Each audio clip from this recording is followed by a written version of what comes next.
ఈ కాఠిన్యాన్ని, ఈ క్రౌర్యాన్ని, ఈ అర్థం పర్థం లేని స్థితిని కృష్ణ పరమాత్మ తట్టుకోలేకపోయాడు.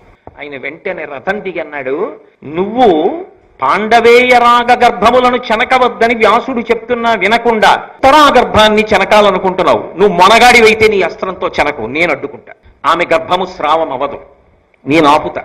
ఆమెకి గతంలో ఋషుల వరం ఉంది, క్షీణించిన శరీరం ఉన్న కుమారుడు పుడతాడని, పరీక్షిత్ అనిపించుకుంటాడని. ఆ గర్భాన్ని నేను కాపాడతాను, కొడుకుని కంటుంది. ఆ కొడుకు కృపాచార్యుల వారి శిక్షణలో దాన ధర్మములు చేసి, యజ్ఞయాగాదులు చేసి, ఈ భూమినంతటినీ పరిపాలించి పాండవుల యొక్క వారసుడుగా నిలబడి వాళ్ళ కీర్తి ప్రతిష్టలు నిలబెట్టగలిగిన వాడు అవుతాడు.